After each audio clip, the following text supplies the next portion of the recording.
നമ്മൾ 100 ദിവസം കൊണ്ട് ഇംഗ്ലീഷ് പഠിക്കുന്ന ഒരു പദ്ധതിയാണല്ലേ. അതിനകത്തെ 16ാമത്തെ ദിവസമാണെന്ന് നമ്മൾ നേരത്തെ പറഞ്ഞതുപോലെ തന്നെ നമ്മൾ മലയാളത്തിൽ പറയുന്ന എല്ലാ കാര്യങ്ങളും എങ്ങനെ ഇംഗ്ലീഷിൽ പറയാമെന്നുള്ളതാണ് നമ്മൾ പഠിക്കുന്നത്. പിന്നെ ഒരു കാര്യം എന്താണ്, ഇത് നിങ്ങൾ ലൈക്കും ചെയ്യേണ്ട, സബ്സ്ക്രൈബും ചെയ്യേണ്ട, ഷെയറും ചെയ്യേണ്ട, പഠിച്ചാൽ മാത്രം മതി. എൻ്റെ പേര് ജസ്റ്റിൻ തോമസ്. വെയർ എന്ന് പറഞ്ഞാൽ ധരിക്കുക എന്നുള്ളതാണ്. വെയർ. അവൻ ഇന്നലെ ഒരു വെള്ള ഷർട്ടാണ് ഇട്ടത്. Correct. He wore a white shirt yesterday. അപ്പോൾ എന്താണ് വെയർ എന്നുള്ളത്? ധരിക്കുക എന്നുള്ളതാണ്. അപ്പോൾ ധരിച്ചത് അല്ലെങ്കിൽ എന്തുണ്ട് പാസ്റ്റ് ടെൻസ് ആണ് എന്ത്? വോർ. ഇങ്ങനെ വേണം പറയാം. Yesterday he wore a white shirt. അങ്ങനെ വേണം നമുക്ക് പറയാം. ഇനി നമ്മളിത് ഏത് ടെൻസിലാണ് ഉപയോഗിച്ചിരിക്കുന്നത് ജസ്റ്റ് ഞാൻ പറയുന്നു. നിങ്ങളിത് പഠിക്കുന്നത് വേണ്ട, അറിയാമെന്നുണ്ടെങ്കിൽ പഠിക്കേണ്ട ആവശ്യമില്ല.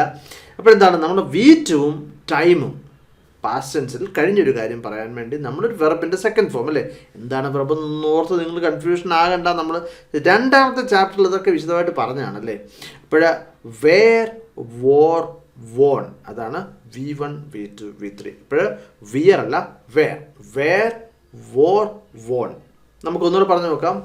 He wore a white shirt yesterday. Yesterday he wore a white shirt. നീ കാണുന്ന എന്നുള്ളത് നമുക്ക് എങ്ങനെ ഇംഗ്ലീഷിൽ പറയാം? You see over here. You see over here. നീ കാണുന്നത്. ഇനിയിപ്പോൾ നീ കാണുന്ന മരം ഒരു തെങ്ങാണ്. അപ്പോൾ ആദ്യമായിട്ട് കേരളത്തിൽ വേണമല്ലേ, എല്ലാ സ്ഥലത്തും തെങ്ങുണ്ട്, എന്നാലും തെങ്ങ് കണ്ടിട്ടില്ലാത്ത ഒരാളോട് പറയാണ് നീ കാണുന്ന മരം ഉണ്ടല്ലോ അതൊരു തെങ്ങാണ്. എങ്ങനെ പറയാം? കറക്റ്റ്.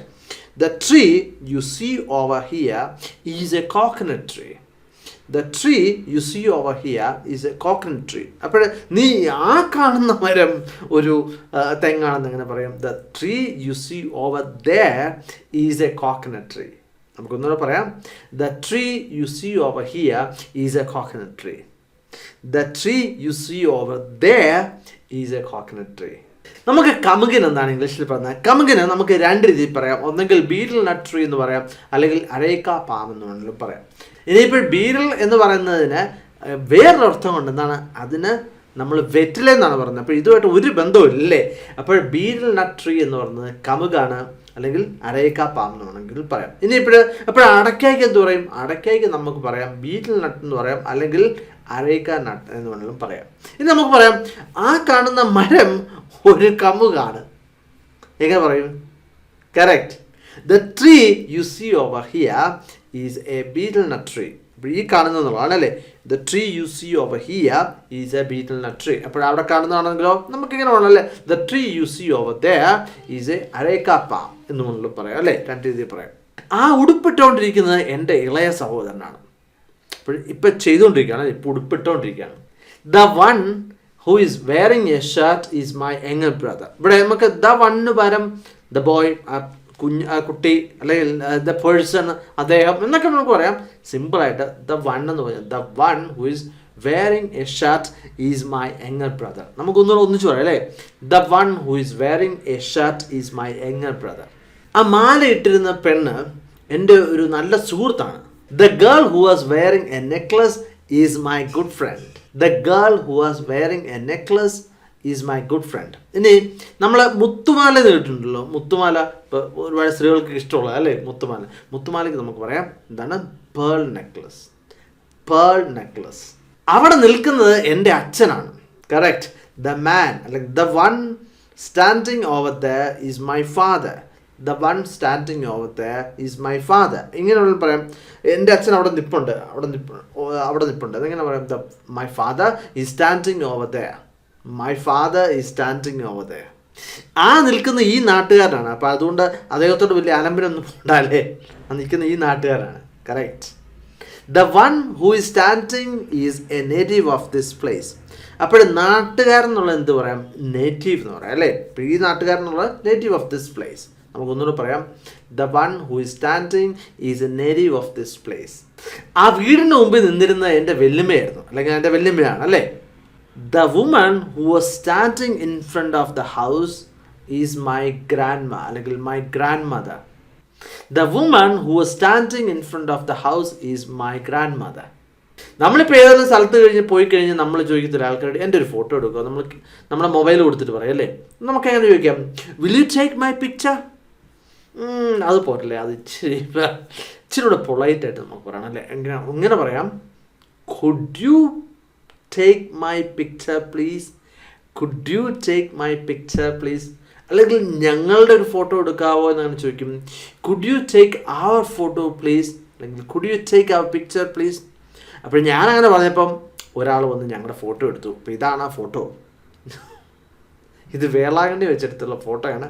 അപ്പോൾ അവിടെ പോയതായിരുന്നു ഞാൻ. അതുകൊണ്ടായിരുന്നു കുറച്ച് ദിവസം വീഡിയോ ഇടായിരുന്നു. നമുക്ക് ഈ പാട്ട് കേട്ടിട്ട് പോകാം. അപ്പോൾ എങ്ങനെ പറയും? Correct. Let's go after hearing the song. അല്ലെങ്കിൽ നമുക്ക് പറയാം, നമുക്ക് പഠിച്ചതിന് ശേഷം പോകാം.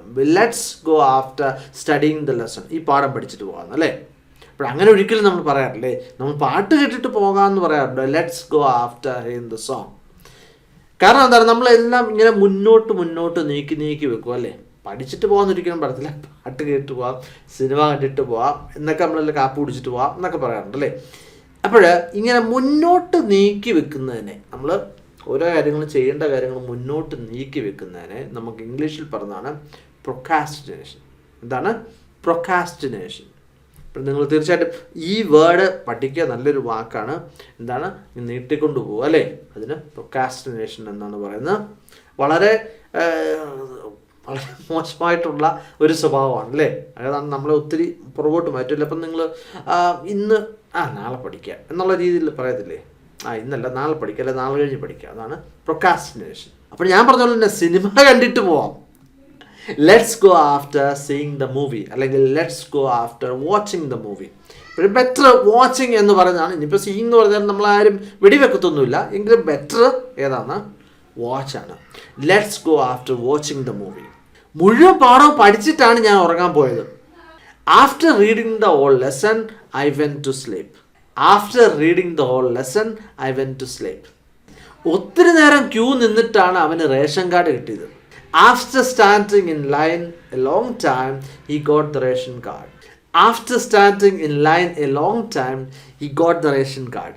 അല്ലെങ്കിൽ നമുക്ക് സ്റ്റാൻഡിങ്ങിന് പകരം വെയിറ്റിംഗ് എന്ന് പറയാം. After waiting in line A long time he got his ration card. അവൻ്റെ റേഷൻ കാർഡ്.